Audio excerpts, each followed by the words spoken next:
Thank you, Rick. Democratic Congressman Adam Schiff, now one of the most powerful people in the entire country. And here's a photo he posted to Instagram yesterday of Speaker Nancy Pelosi officially swearing him into Congress. Now, this time around, he's chairman of the House Intelligence Committee. Congressman, good morning and congratulations. Good morning. Well, Thank you. I appreciate it. You're welcome. Well, you are there, people behind you, but the government is still shut down. And the biggest sticking point we have, and we've been hearing, is the wall. And Nancy Pelosi said it's immoral. Donald Trump says he's not signing a deal without it. So my question is, how do we get a deal done? Where do we go from here? Well, you know, it's a good question. And this is the problem with using essentially the federal workforce, the government employees, all the contractors, as a bargaining chip. This tactic, which began as a Tea Party device, and now the president has adopted it. If I don't get what I want, if I don't get that which I don't have the votes for, I'm going to shut the whole thing down.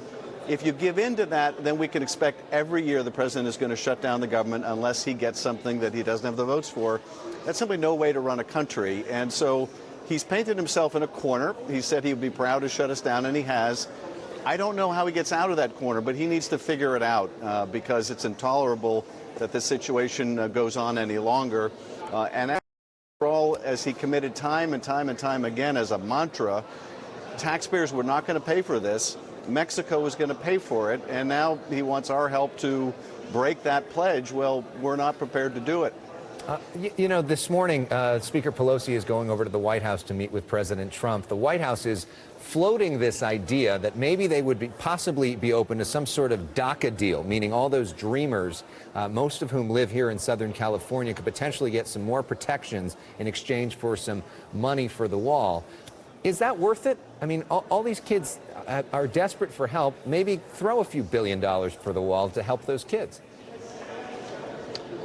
You know, we need to solve the situation facing the dreamers, which is also intolerable. I have to say, though, I'm repelled by the idea that these young people should be also held as hostages to this wall. And this is something that the president has tried to do before. He claims to want to provide relief for the dreamers. Well, if he was sincere about that, we would have done it a long time ago, because, of course, that is broadly supported on a bipartisan basis in the Congress.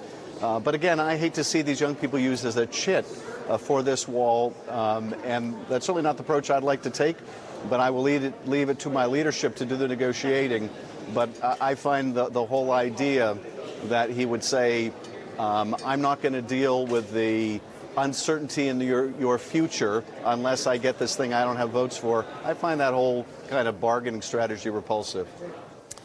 Well, Chairman, we're going to shift gears a little bit. We have a lot to talk about on that, but congratulations on your new appointment as chairman of the House Intelligence Committee.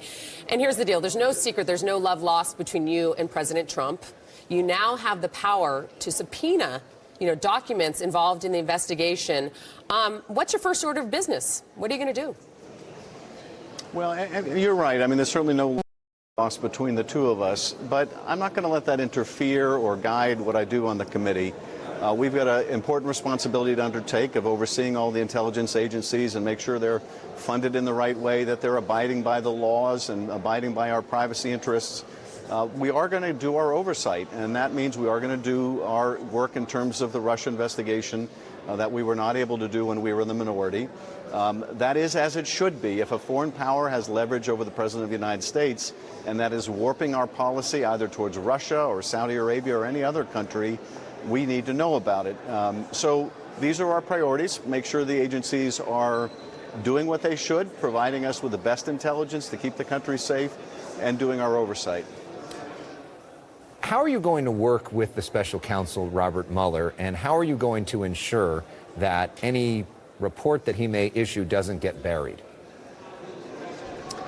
We're going to start out by trying to make sure that we deconflict with the Special Counsel, and that is we've been running parallel investigations, and we want to make sure there's nothing that we do that will interfere with his ability to bring people to justice. So that's a priority. It's also going to be very important, though, and this is, at heart a congressional responsibility, that we inform the country of what happened. Mueller thus far has only been able to speak through indictment, and obviously that's a limited way to speak to the American people about events that have taken place. when he does make that report, it's going to be very important, I think, for as much of that to be public as possible. Now, there may be grand jury material or classified information that can't be made public, or at least not in that form. But this is too big to be swept under the carpet or hidden.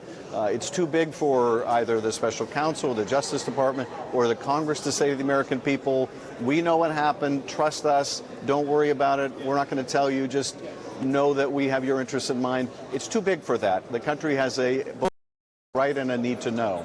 So you're basically saying that you will, if needed, subpoena this report and release it publicly, even if the Trump administration doesn't? Well, I am saying that we will use our power to make sure that the country is informed about what took place.